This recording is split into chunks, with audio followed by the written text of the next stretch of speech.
YouTube, what's good? It's your boy Jody Joe. Welcome to Jody's Corner. Welcome back to the channel. Thank you guys so very much for being here. I am Jody Joe. I appreciate your attendance. This is going to be a movie review that's spoiler free for Marriage Story. As you guys can see, Marriage Story. This is on Netflix right now, and I'm going to make it spoiler free because I think that a lot of people still haven't seen this movie, and I want you guys to go ahead and see it.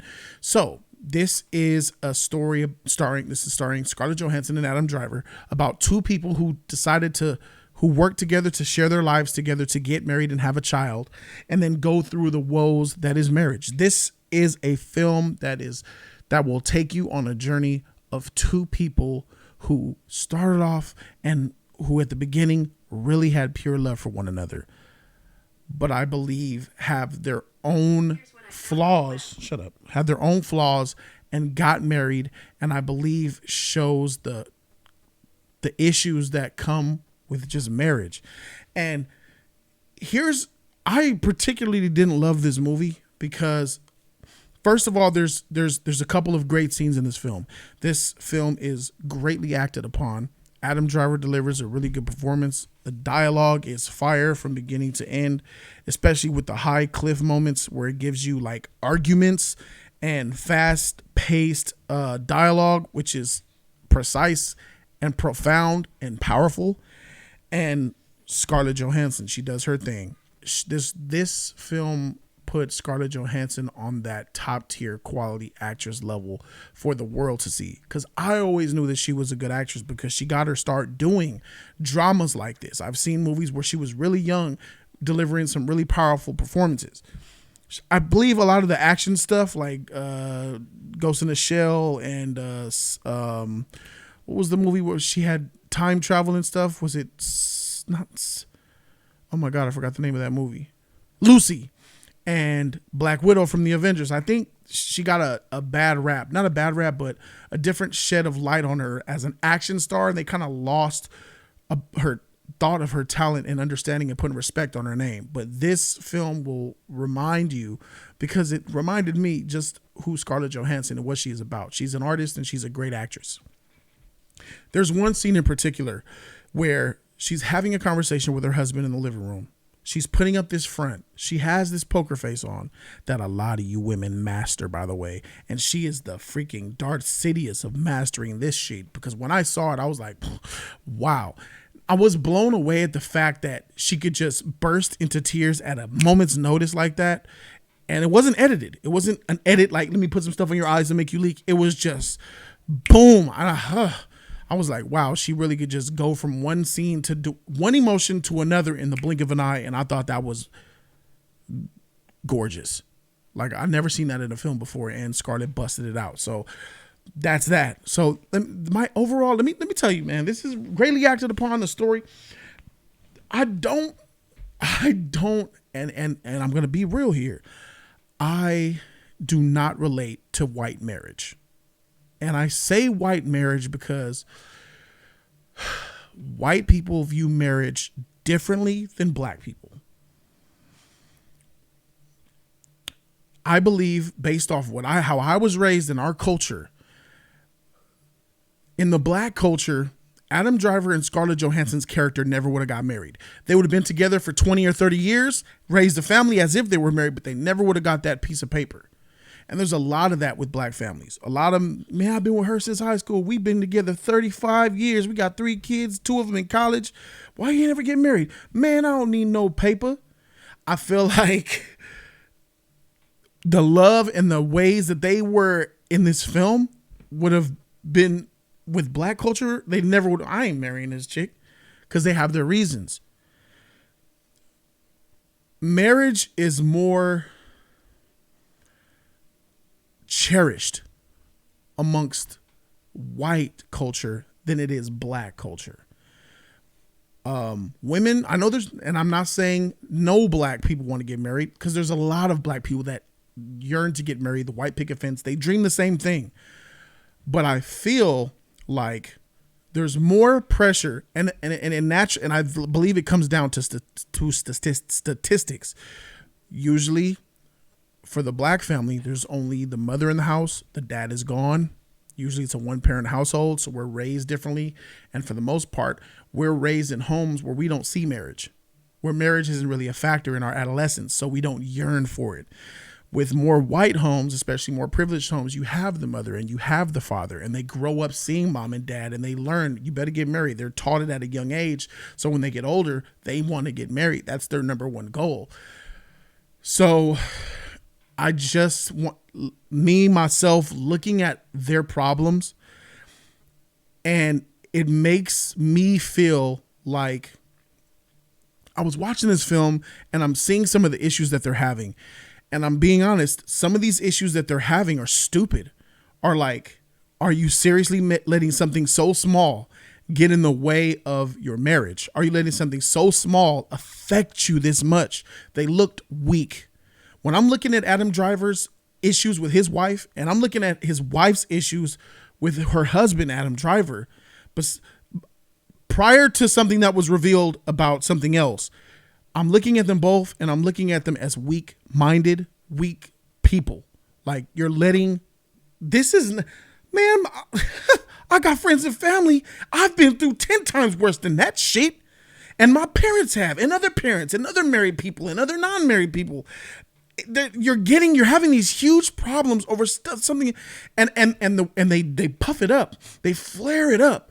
Oh man, this is so terrible. How can I? They're making it seem like it's worse than death itself. And I'm sitting back and I'm watching it, and I appreciate it. And I'm not trying to diminish the problems that they were having in this marriage.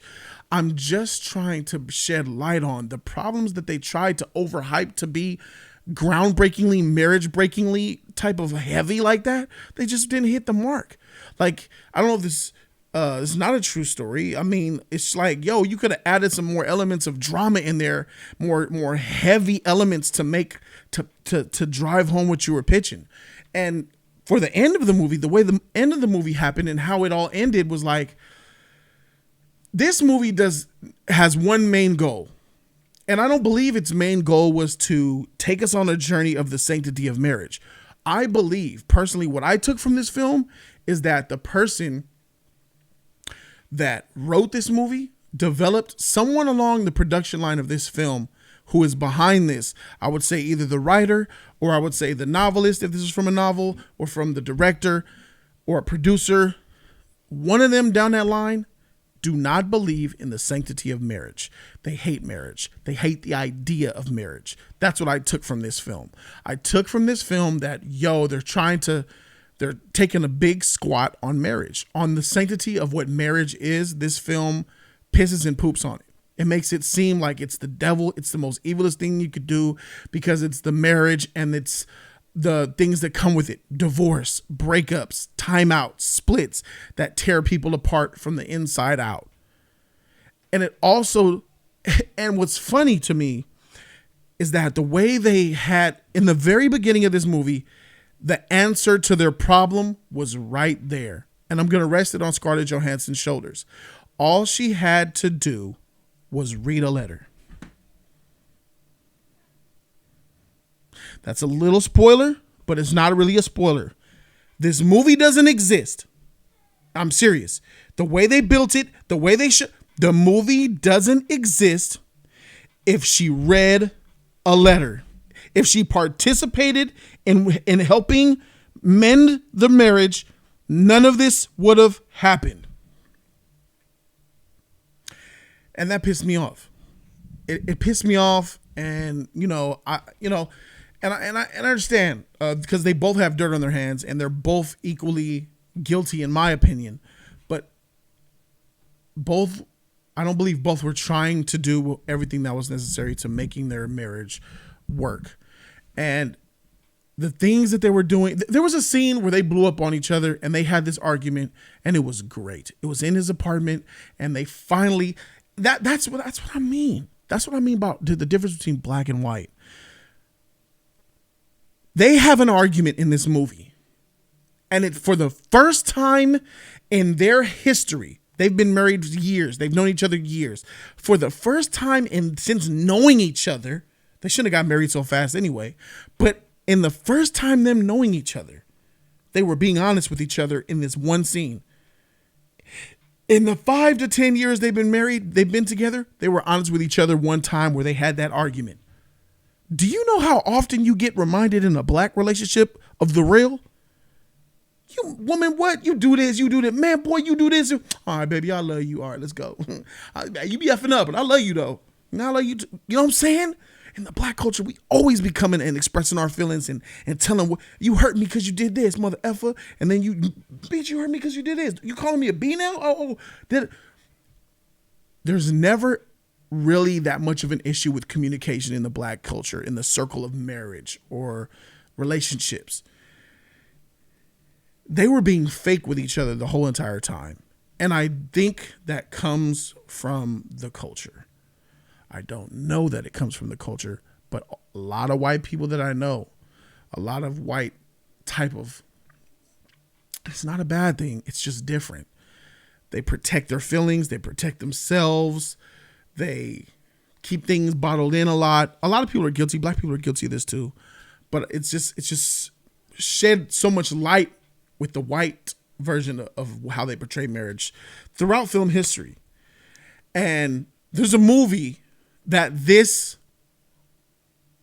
I thought of because there's a movie that is very much involving white people. That is one of my favorite movies of all time. It's called Closer with Natalie Portman, Julia Roberts, Clive Owen, and Jude Law. If you like Marriage Story, if you think Marriage Story, if you've seen this movie, is good, listen to me right now. Stop what you're doing. Go rent, find, bootleg the movie Closer. Watch that movie. You're welcome. That is a real mother freaker right there. That's a real piece of real cinema right there. And that's white people putting that shit down, bruh. I love that movie because it's real. This movie, Marriage Story, is superficial. It doesn't feel real. It feels like, that's your love. That's how deep it's so shallow. This marriage was shallow and built on Fruit Loop sticks, not ironclad brick and mortar. You feel me? That's just how I feel about this movie. It is masterfully written. Because it delivers the message very clearly. It's not hard to not understand. It's really out there. It's emotional. It makes you feel some type of way. The actors are great, but I don't agree with the story. I grossly disagree with the story. I grossly disagree with the message. And I grossly disagree with the way they take a dump on the institute of what marriage is. And their problems are just stupid and childish. Like, grow the freak up. Both of you. And the way they were doing the tug of war with their kid, freak, man. There's a lot I hate about this movie, but that's how I personally feel. The movie in itself is a good film, and I do recommend you guys go see it. That's why I'm going to have to give Marriage Story a B. I believe that's solid. And I believe you guys should go check this out. It's on Netflix. It's free. Well, not free. You pay for it, but most people have Netflix. Go ahead and check it out. Let me know what you guys think. Please don't try to hate me for being honest in my review. I'm just really sharing myself with you guys about how I feel about it. I am not trying to offend black. I am not trying to offend white. I'm only speaking on something that's not spoken on, especially on YouTube in a movie review. So just appreciate the honesty is what I would say. If you disagree with what I'm saying, please feel free to go to the comment section, share your light respectfully, and I'll do the same. Shout out to white people, shout out to black people, shout out to difference of opinion, shout out to the different cultures. That's what makes us tight. But at the end of the day, love knows no color. And I don't think they really had that true love. I think they were friends from the beginning and they were friends to the end. Thank you guys for watching. I'm Jody Joe and I'm out this thing. Deuces.